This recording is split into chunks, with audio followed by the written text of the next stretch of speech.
تو این برنامه با هم میبینیم. پدرام از ظاهر این ماشین براتون میگه و ابهامات مشخصات فنیشو براتون رفع میکنه. منم از آپشناش براتون میگم.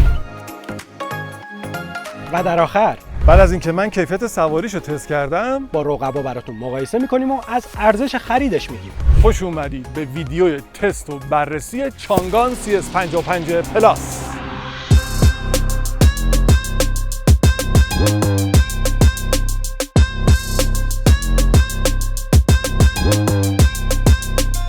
سلام، من شهابم و اینجا سبقت آزاده. سلام، من هم پدرامم و چانگان CS55 پلاس رو امروز آوردیم به برنامه تا تست سواریشو بگیریم و جوری براتون توضیح بدیم که انگار سویچش دست خودتونه و شما دارید میرونینش. علاوه بر اون در انتهای ویدیو با رقباش هم مقایسهش میکنیم. پدرام، این از همون ماشینای وارداتیه که 500 میلیون تومان و سال 1401 گرفتن و خوابوندن به حساب. البته بعد یه مدت آزاد شد، ولی از سال 1401 تو نوبت تحویلای این ماشینن تا الان که اواخر خرداد ماه سال 1403 تازه این ماشین رو تحویل دادن. تو این مدت قشنگ جون مشتری رو به لبش رسوندن و حتی تو تحویلش هم همین داستانه. یعنی از مشتری که میپرسیم میگه آقا یه جایی که اصلا سر صاحب نداشته، همینجوری رفتیم چند ساعت علاف شدیم، هیچکی نمیدونسته ماشین کجاست اینا، بعد تو پارکینگ یه عالمه ماشین پلاک شده اونجا ول بوده، حالا اون مأمور تحویل کی حال کنه زنگ بزنه به اینا بیان و اینا.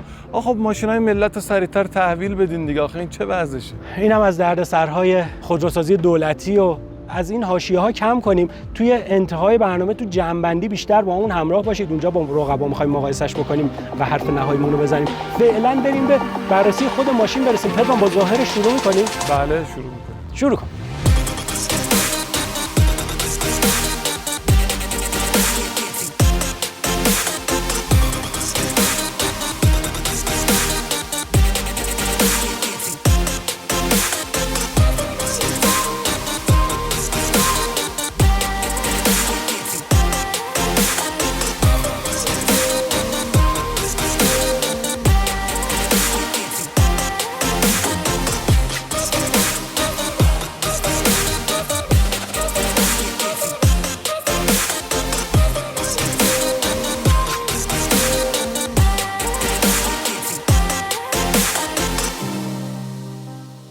لامپ‌های نور بالا نور پایین و چراغ‌های روشنایی در روز همشون تو کاسه چراغ قرار گرفتن و به سبک ترند این روزای بازار جهانی خودرو که دیلایت‌ها بیرونن و اینجا هستن نیستش. تو این قسمت هم یه حالت هواکش آیرودینامیکی فقط برای زیبایی کار شده و قاعدتاً هیچ کارایی نداره. جلو پنجره بسیار بزرگ و از دور که میای میپسندم ظاهرشو، نزدیک که میشم یه حالت زیقی پیدا میکنه، اصلا جذاب نیست برای من از نزدیک.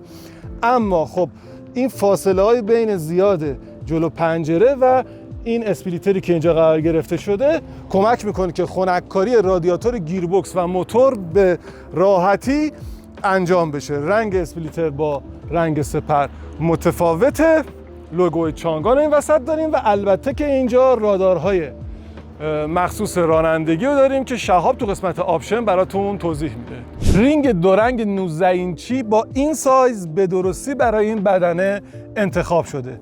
رینگا رو نمیپسندم به دلیل اینکه این فضایی که بین این رینگا اینقدر بزرگ هست باعث میشه که برای خارها و مادر این لنت ها اگر کسی با شما لج باشه مزاحمت ایجاد بشه. اگر که اینو جایی میذاریدش حتما سعی کنید تو پارکینگ خونتون بذارید و سعی کنید که با همسایه‌هاتون مهربون باشین تا یه وقتی برای این قسمت ها مزاحمت ایجاد نکنه.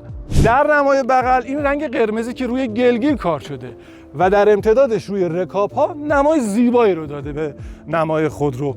آینه ها رو داریم که مشکی رنگ هستن، این ورتا میشن این ورتا نمیشن که اگه از این ور ضربه بخوره درجا میشکنه و این آیتم منفی هست که براش هستش. دوربین 360 درجه رو اینجا داریم. جفت شیشه ها دودی هستن، روفرک رو داریم، سقف پانورامیک رو داریم. آنتن کوسه رو داریم و از این جلو تا عقب خودرو یه شیب ملایم روی سقف هستش که سرنشین همون فضایی رو که جلو داره وقتی میشینه همون فضا تا سقف از سر تا سقفش تقریبا یکه و یه نکته مثبتیه تو طراحی این خودرو. خب گفتیم که کلاس سی چانگان کلاس اقتصادی این خودرو سازه، اما توی CS 55 پلاس خواسته که یه مقداری یعنی اون برچسب اقتصادی بودنه بهش نخوره. طراحی ماشین تقریبا شبیه محصولات یونیکه چانگانه و در واقع این میشه بهش گفت یه جورایی چانگان یونیکه مناطق محروم. چرا خطرهای عقب خیلی خوشگل توی این اسپویلر عقب قرار گرفتن. این برف‌واکن گوگلی رو اینجا داریم، چراغ‌هایی که به سبک چراغ‌های ترند امروز به هم پیوسته نیستن و اتفاقا خیلی ترتمیز و کلاسیک و خوب هستن، من میپسندم. 2 تا اگزوز فیک داریم ولی واقعا 2 تا اگزوز واقعی این زیر هست و وجود داره. اگر که بخوایم بریم سراغ صندوق عقبش، خب دوربین دنده عقب هم که اینجا هست. صندوق عقب متاسفانه برقی نیست، اما نسبت به رقیبش جک X5 کرمان موتور خیلی راحت تر در صندوق عقب باز میشه این حالت هیدرولیکی و خیلی راحت تر هم بسته میشه، زور کمتری میخواد و این نشون میده که این خودرو واقعا وارداتیه و منتاج داخل نیست. یکی از آیتماش میتونه این باشه، ولی در عوض صندوقش 10 لیتر از KMC X5 کوچیک‌تر حجمش، یه چراغ روشنایی تو صندوق عقب داریم و بقیه‌اش دیگه کبیره. اینجا هم که گیره های ایزوفیکس برای صندلی کودک رو داریم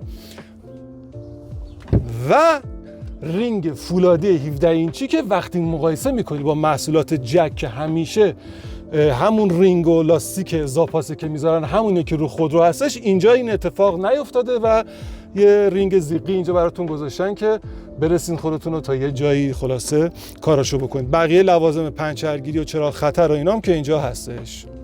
وقتی که تو صندوق عقب یه چیزی میذاری دوست داری که داخلش دیده نشه. معمولا ماشینا یه پرده‌ای دارن که اینجا نصب میشه و میکشیش میاری جلو، اینجا گیرش میدی. تو 100 تا ماشین اول سایپا اینو تحویل مشتریاش داده و پرده بوده و من نمیدونم چرا تو بقیه دیگه این نیست این پرده. آخه چرا؟ میریم سراغ مشخصات فنیش. در کاپوتو من بالا بزنم به رسم همه برنامه‌های سبقت آزاد. در رو دیدید چقدر باحال بسته میشه، قشنگ مشخص ماشین وارداتیه و کار مونتاژ کارخونه ایرانی نیست. کیفیت رنگ رو نگاه کنید، واقعا آدم لذت میبره. قشنگ مشخصه که کارگر تو خط تولید رو این پیستول دستی نگرفته همینجوری بپاشه بر اساس روحیاتش توی اون روز و واقعا کیفیت رنگ خوبی داره. خب بریم سراغ موتور 1.5 لیتری خود چانگان که چانگان یک تکنولوژی داره به اسم بلوکور. مدعیه که توی موتورهای 1.5 لیتری یه چینی و چینیزه شده مصرف سوخت موتورهای بلوکور خیلی بهینه تره.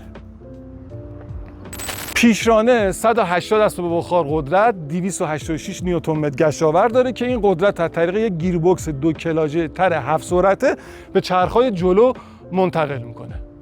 راستی مصرف سوختش هم 106 به صورت ترکیبی و 5.9 لیتر به صورت مصرف جاده‌ای هستش که به نظر من عمرن با این بنزین ایران به این اعداد شما دست پیدا کنید. حجم باکش هم 55 لیتره. بریم با شهاب و آپشن‌های داخل ماشین.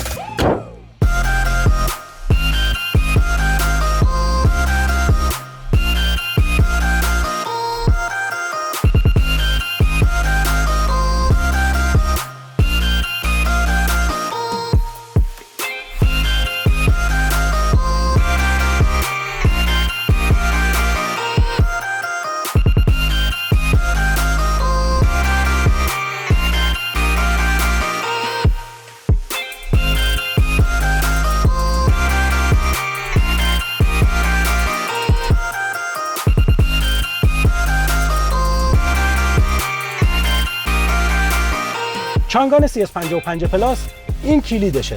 میبینید که طرح وی داره که مثل لوگوی چانگانه. اولین چیزی که توی چانگان CS55 بهش برمیخورید متریال با کیفیت و مونتاژ بسیار خوبشه که باعث میشه هیچ سر و صدایی از ادوات ماشین در نیاد. در کل جنس خوبه. اینجا پلاستیک خوش به کار رفته، اینجا حالت نرم داره، فرمون چرمیه، یه حالتی داره که طراحی کلی کابین شما رو یاد ماشین‌های اروپایی میندازه. خیلی احساس ممکنه بکنید که فرمون مثل فرمون‌های جدید پژو شده. کلیدای روی فرمون کلیدای با کیفیتی هستن. این دکمه ستاره‌ای هم که اینجا می‌بینید قابلیت شخصی سازی داره، اما اون شخصی سازی فقط به 2 تا حالت بسنده می‌کنه. یکی حالت میوت یا بی صدا کردنه و اون یکی هم شماره‌گیری سریع. این همون بخش سفارشی سازیه که برای این دکمه‌ای که روی فرمون هست میتونید عملکرد میوت یا تماس با شماره پیش‌فرض رو انتخاب بکنید. البته برای این انتخاب باید گوشیتون از طریق بلوتوث متصل شده باشه. این سمت فرمونم کلیدای مربوط به کروز کنترل تطبیقیش رو دارید که وقتی فعالش میکنید، ضمن اینکه کروز کنترل فعاله و با خیال راحت شما نیازی نیست پدال گاز فشار بدید، خیالتون از اینکه تصادف کنید هم راحته و ماشین خودش جلوگیری میکنه از تصادف. یه دکمه این پایین داره که شما فاصلتون رو با ماشین جلویی توسط این دکمه تنظیم میکنید که کم باشه، متوسط باشه یا زیاد، و این طرفش هم این دکمه مربوط به فرمان صوتی ماشین هست. همون دکمه‌ای که وقتی میزنیم معمولا میگیم اوپن سانروف، بعد سانروف باز میشه، که الان نمیخوام این کارو بکنم. خیلی هوشمندانه وقتی که این قسمت فرمون رو خوابوندن، شما جای دست خیلی راحت تری داری وقتی فرمون اینطوری میگیری، افه خیلی باحال تری هم داره. ولی اون قسمت خب باید یه جوری باشه تو دید باشه. این نمیدونم، یا باید خیلی صندلی رو بیاری بالاتر که اونجا رو از این قسمت بتونی ببینی، یا اینکه فرمون تو یه ذره باید بدی پایینتر توی تنظیمات چند جهت فرمون که بتونی اون قسمت رو بهتر ببینی. ضمن اینکه وقتی فرمون رو میچرخونی، خب به هر حال این قسمت جلوی کلاستر رو میگیره دیگه. این وسط یه صفحه نمایش 12.5 اینچی داریم، بسیار صفحه نمایش با کیفیتی. جلو این خیلی عالیه، کاش کلاستر هم همین شکلی جلو بود. تو اینجا تو این قسمت هم عکس ماشین، این طرف مربوط به اپل کارپلی، اینجا هم بلوتوث و رادیو هست که اگه یو اس بی رو وصل بکنید اینجا یو اس بی میاد.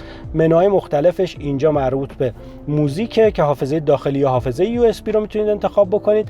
اینجا تنظیمات مربوط به خودروه و اینم منوی اصلیشه. توی منوی اصلی شما اپل کارپلی رو میبینید ولی اندروید اوتو نمیبینید، به خاطر اینکه یه برنامه‌ای به اسم چانگان لینک وجود داره که شما وقتی اپلیکیشنش رو دانلود بکنید و نصب بکنید و با اون اپلیکیشن متصل بشید، شاید خیلی بهتر از اندروید اوتو بهتون جواب بده. نکته جالب این صفحه نمایش داشتن منوی فارسیه. اینجا یه مقداری فارسی بودن به شما کمک میکنه که ببینید هر کدوم از این گزینه‌ها چه امکانی رو به شما میدن. اما از یه طرفی هم زمانی که فارسیه شما نمیدونید منظور چیه. هنگامی که کنترل از راه دور فعال است، سیستم تهویه هوا به طور خودکار عمل میکند. پایین‌تر دریچه‌های هوا رو میبینید. کولر تهویه بسیار مناسبی داره، یونیزاسیون کابین رو داره که جلوگیری میکنه از ورود ذرات ریز و گرد و غبار به داخل کابین. دکمه ها بسیار خوش دستن. یکی از مواردی که موقعی که کولرتون روشنه بهش برخورد میکنید اینه که وقتی دستاتون رو اینجا میگیرید، این دریچه ها معمولا یه سرمایه زیادی رو به دستاتون منتقل میکنن که انگشتا روی حالت استاندارد فرمون قشنگ یخ میزنه. اینجا 2 تا جای گوشی داریم این وسط، ولی گوشیتون رو وقتی میذارید میبینید که از شارژ وایرلس هیچ خبری نیست، در صورتی که میگن توی صدتای اولی که تحویل مشتری‌ها شده اینجا شارژ وایرلس هم داشته. یعنی قشنگ مشخص سایپا فقط سفارش داده تحویل بده پوله رو بگیره. دست دنده الکترونیکی، خوش دست، جالب، قشنگ جای استراحت دست، آدم لذت میبره اصلا از استیل گرفتن دست دنده. و یه اهرم پیچشی داریم برای تعویض حالت رانندگی از اکو به نرمال و اسپورت. اینجا 2 تا دکمه خیلی مهم داریم. این دکمه دوربین 360 وقتی میزنیم اینجا نمای 360 درجه نمای رو از بالا نشون میده، نمای 2 بعدیه. نمای 3 بعدی رو که بزنیم اینجا به صورت 3 بعدی بهمون نشون میده.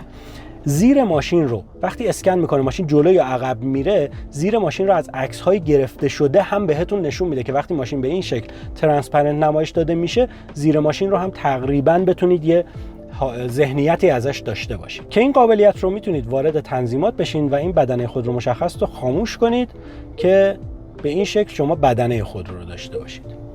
مهمتر از همه این دکمه است. وقتی این دکمه رو میزنید، فیلمی که توی حافظه یه دوربین 360 اطراف ماشینه رو براتون ذخیره میکنه. حالا این فیلم رو کجا میتونیم ببینیم؟ میریم توی صفحه اصلی، گزینه DVR رو میزنیم. اینجا از هر نمایی که ببینید شما مشخص از نماهای مختلف یا دید که بزنید از 4 نما این فیلمیه که براتون ذخیره شده. میرید تو قسمت آلبوم، فیلم های ذخیره شده اینجا براتون نمایش داده میشه. جلوتر دکمه ترمز پارک برقی رو داریم و خبری از دکمه اوتو هولد نیست. توی قسمت ویکل سنتر اینجا تو قسمت درایوینگ شما اوتو هولد رو از اینجا میتونید فعال یا غیر فعالش بکنید. کنسول بزرگ، عمیق، ولی حالت کول باکس نداره و اینجا یه تیکه آهنربایی هست که وقتی اینجوری میکنی میچسبه. صندلی‌ها حالت اسپورت دارن، صندلی راننده در 6 جهت به صورت برقی تنظیم میشه، اما صندلی شاگرد در 4 جهت اونم دستی تنظیم میشه. هر 4 شیشه حالت اتوماتیک هم برای پایین رفتن هم برای بالا اومدن دارن و هر 4 شیشه و سانروف سنسور تشخیص مانع هم دارن. سیستم صوتیش پایونیره، از اونجایی که وارداتیه شرط میبندم توش هم واکنی پایونیره. خیلی متاسفم که سردکن صندلی نداره، البته گرم کنم نداره، چیزی از دست نمیدید. از اونجایی که دسته دنده عمل کردش به صورت الکترونیکیه، این زیر شما فضای زیادی دارید برای گذاشتن اشیا.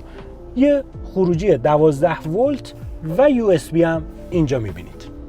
کلید سانروف کلاً یه دونه است، اما 2 مرحله‌ایه. مرحله اول که میره عقب مربوط به پرده سانروفه و وقتی بیشتر فشار میدی خود سانروف هم باز و بسته میکنه.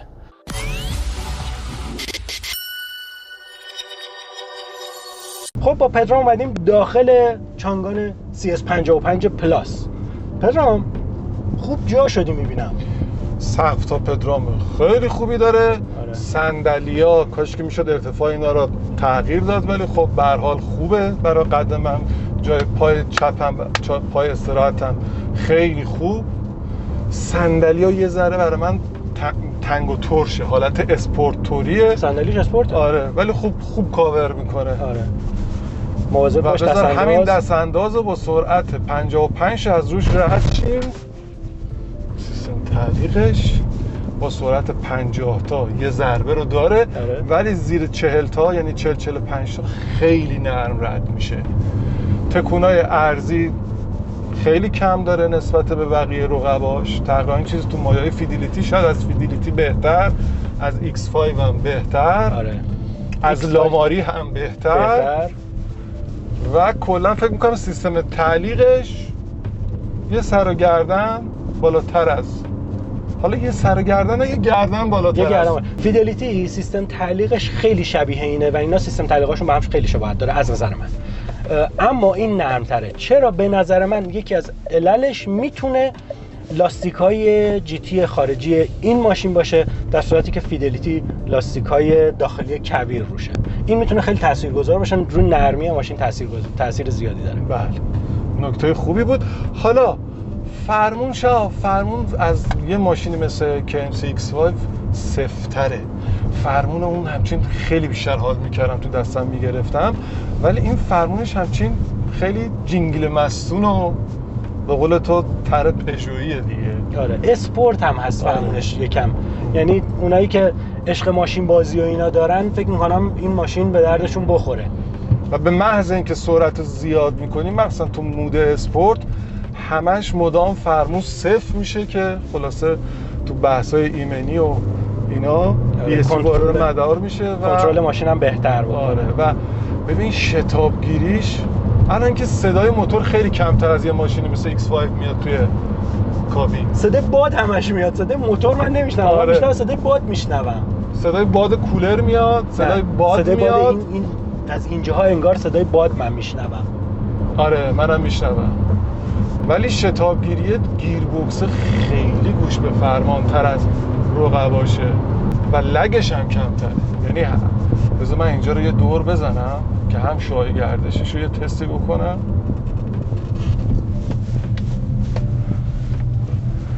انصافا با KMC X5 من بهتر حال میکردم سر پیچ ها. اصلا فرمونش و نرمی اون فرمون برقیش و شای گردش اینم خوبه.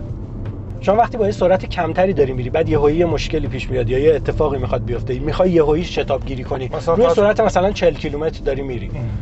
الان خیلی دیگه سرعتت اومد. الان مثلا رو 30 تاست، روی 26 تاست. نگاه کن، به محض اینکه پا رو میذارم گیربکس خیلی سریع دنده رو عوض میکنه و فکر میکنم تو این ماشینای 2 کلاژه‌ای که تا حالا توی ایران بررسی کردیم، حالا تو وبسایت خودمون هست، این از همه گیربکسش گوش به فرمان‌تره و لای کمتر داره. بذار من یه استاپ کامل بکنم اینجا، مثلا همینجا بیایم بغل، استاپ کامل بکنم. اصلا میخوام یهویی لانچ کنیم ببینیم چقدر تأخیر داره.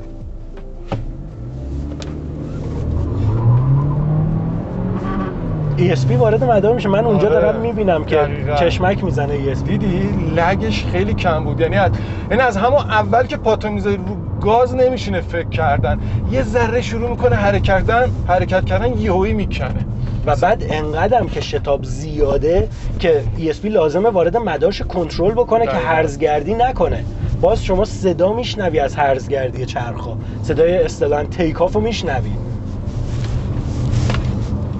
پدرام جان میخوام ببینم که یه فرمون پدرام جان پدرام ترمزاشو نگفتی، ترمزاش چجوریه؟ شب ترمزا که خوبه، کلا دیگه الان همه ماشینا تقریبا ترمزاشون خوب شده، ولی این ترمز اضطراری برخورد از جلو داره. یعنی اینکه شما حواست هم نباشه داری میری یا تو گوشی موبایل باشی یه ماشین جلوت باشه، این ترمز میزنه. علاوه بر اینکه خب کروز کنترل تطبیقی هم داره تو هنگام کروز هم باز دوباره این داستانو داره که خودش ترمز میگیره و فاصله رو با ماشین جلویی به اصطلاح تنظیم میکنه. دقیقاً درسته. من یادم رفت یه چیزی رو بگم فقط توی بحث آپشن، این هم اتولایت داره، یعنی نور چراغا رو خودش روشن و خاموش میکنه بر اساس نور محیط، و سنسور بارون هم داره که سنسور بارونش مثلا سانروفتون باز باشه بارون بیاد خودش سانروف رو میبنده و از این داستان. چه خبر؟ آره. عوضش شاب من نمیدونم سایپا چرا اومده یه آپشن به این مهمی و تیپترونیکو حتی گیربکس این حذف کرده. سایپا که خودش نیومده این کارو بکنه، کی سفارش یلخی داده. اون 100 تا اولی که اومده یه سری چیزا داشته، بعد اینا رو تحویل دادن که مثلا بازارسازی کنن، بیشتر پول جمع کنن. بعد آخه یلخی نبوده، به نظر میاد هوشمندانه این کارو که آخه یعنی چی بگم. من یه مبلغ دادم، اونم همون مبلغو داده، ماشین من اینو نداره، ماشین اون داره. نمیفهمم. سایپاس دیگه. پدرام اگه مایل باشی من فکر می‌کنم صحبت‌ها راجع به رانندگیش گفتیم، یه 0 تا 100 بزنیم، بعد بریم قسمت جنبندی که قشنگ با راقباش کامل مقایسهش کنیم و ارزش خریدش رو مطرح بکنیم، جنبندیمون رو بگیم.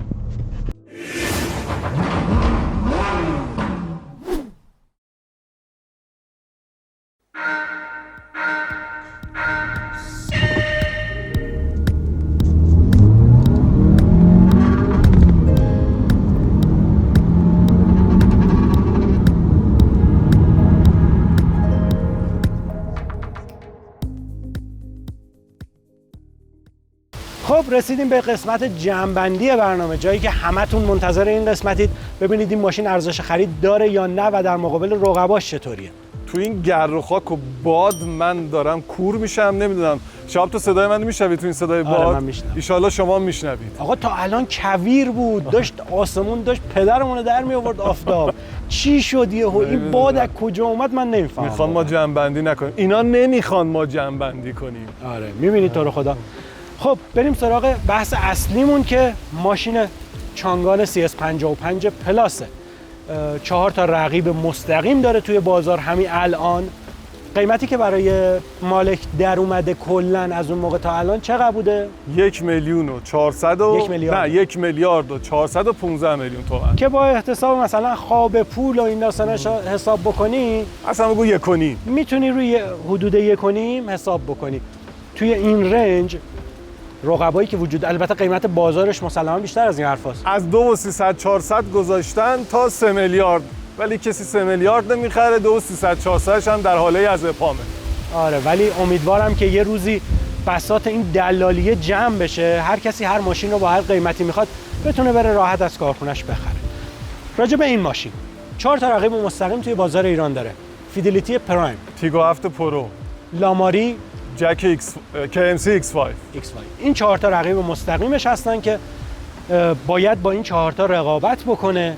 و به نظرت مردم ماشین وارداتی میپسندن یا ماشین مونتاژی؟ من خودم وارداتی. ماشین وارداتی یه سری مزایایی داره خب مسلما نسبت به مونتاژی ها. من خیلی این ماشین رو پدرام شبیه به فیدلیتی دیدم، از لحاظ سواری، از لحاظ امکانات.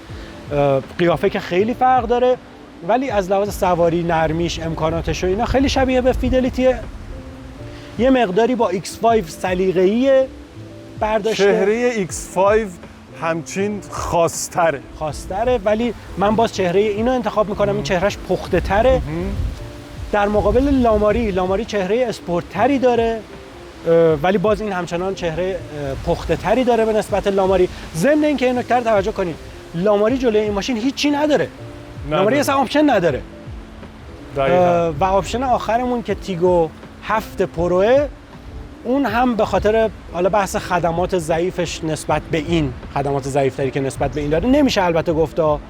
به هر حال اون مدیران خودرو اینم سایپاس هر کدوم یه جور، ولی سایپا هم همچین خدمات درست حسابی ندادن برای ماشین وارداتی که معلوم نیست چند تا ازش وارد میکنن، چطور میخواد بشه خدماتش. یعنی پراید نیستش که بگیم که آقا سالهاست قطعاتش تو بازار پراید داره اینا مثلا سایپا تامین میکنه لوازم یدکیشو اینا رو. حالا پدرام از بیننده ها میپرسم، من از شما میپرسم، شما بین این ماشین و فیدلیتی، لاماری، KMC X5 و تیگو 7 پرو کدومش رو انتخاب میکنید؟ اینو حتما برام بنویسید. حالا بریم از پدرام بپرسم. پدرام نظر تو چیه؟ تو در مقابل این 4 تا ماشین این رو ترجیح میدی یا یکی از رقباشو؟ ببین سوال سختیه. من واقعیتش اینه که نگاه میکنم میگم آقا KMC X5 یه خدمات پس از فروش درست و درمونی داره که خب قاعدتا این نداره. از طرفی میگم این وارداتی اصلا رنگ باهات صحبت میکنه، چفت و بست ماشین باهات صحبت میکنه، به لحاظ سواری تقریبا اینا همه شبیه همدیگه هستن، میره تو فاز سلیقه. باید برم یه جدول کاتالوگ وردارم، آپشناشون رو بذارم کنار، ببینم که با کدوم آپشن بیشتر حال میکنم و تصمیم بگیرم. تصمیم گیری مقداری سلیقه‌ای تو این بحث به نظر. دقیقاً سلیقه‌ای باز میذارم چون هنوز خودم فکر نکردم که واقعا کدومشو میخوام بخرم، ولی فکر میکنم لاماری رو قطعا حذف میکنم. من تیگو 7 پرو رو هم حذف میکنم. تیگو 7 پرو رو هم با ارفاق حذف میکنم. بین KMC X5 که یه خودروی مونتاژیه و خدمات پس از فروش قابل قبولی داره و این که میدونم وارداتیه و با کیفیت مونتاژ شده، بین این دوتا با خودم بالاخره یه جوری کلنجار میام فیدلیتی رو یعنی انتخاب کنم. فیدلیتی هم چرا؟ فیدلیتی هم ماشین با کیفیتیه. یعنی یه رقابت سختیه بچه‌ها. واقعا همین الان که از پدرام دارم میپرسم خودم هم با خودم هنوز مطمئن نیستم بین این سه تا واقعا کدوم رو باید انتخاب کرد. واسه همین شما هم بهمون کمک کنید و حتما بهمون بگید کدوم رو انتخاب میکنید. پیشنهاد میکنم که ویدیوی تست و بررسی KMC X5 ما و فیدلیتی پرایم تو همین وبسایت سبقت آزاد یا کانال آپارات ما یا کانال یوتیوب ما برید ببینید و بعد تصمیم بگیرید. یعنی هر سه تا ویدیو مهیاست، کافیه که شما بر اساس سلیقه خودتون و توضیحات ما برید تصمیم گیری کنید. حرف دیگه ای موند؟ نه دیگه. خیلی خوب. من فقط آرزو میکنم کاش یه شرکت معتبرتری اینو می آورد و سایپا نمی آورد تا دیگه بتونه راحت بازار رو قبضه بکنه. مرسی که تا اینجا با ما همراه بودید. روزتون خوش. ما رو حتما در شبکه‌های مجازی دنبال کنید. من باهاتون خداحافظی میکنم. کور شدم تو این گر و خاک. خدا نگهدارتون.